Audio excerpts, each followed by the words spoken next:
Hey guys, welcome to another video tutorial, and in today's video tutorial we will be looking at how to create forms in a database.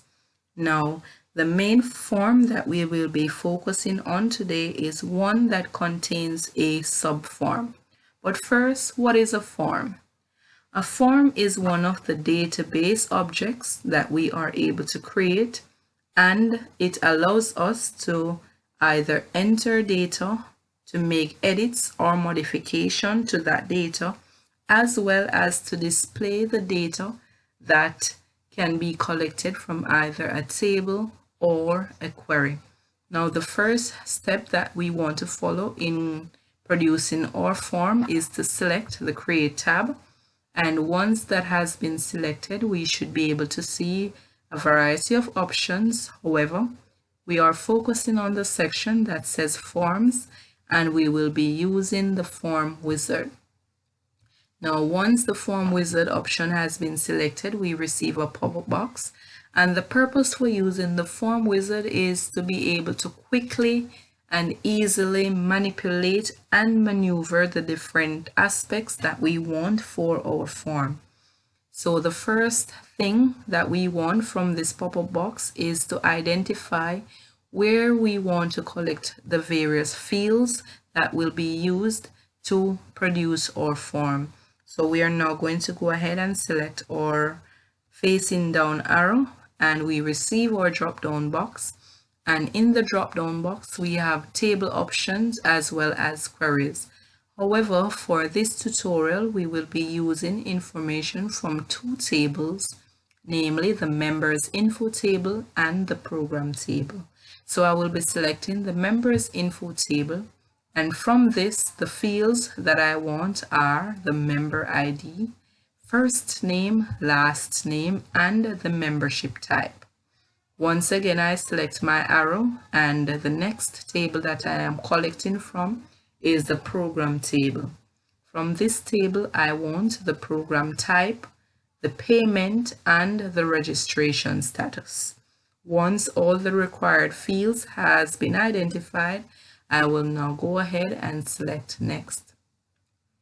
In this section, we are given the option to decide how is it that we want to view our data, and in this case I will leave the default members info as the option to view by. In this section at the bottom right, we are able to see two selections. We can either select a form with a subform or linked forms. In our case, we want a form with subform. So I will now go ahead and select Next.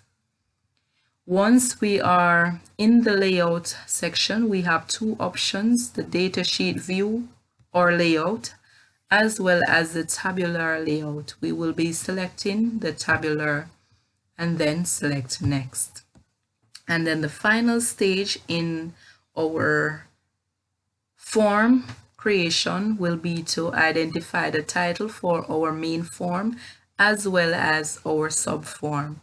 Our main form is based on the members info table, and I just want to make some edits, so I want to recall this one as members info form, and then the subform will be renamed program subform. So I will just remove the term table from this, and I will keep the program subform. Once that has been completed and we have decided on our titles, we can now go ahead and select Next. And that selection will produce our form, and to the left in our selection panel, or objects panel rather, we can see that there are two forms that were created based on the different tables that we received or gather our data from. And in our main section here, we are able to see our final form with the subform. So from the members info, we are able to see those fields first, followed by our subform, which is the program. And then within the program, we are able to see the different fields that were selected. And this was just a quick and easy way as to how we go about producing a form which contains a subform.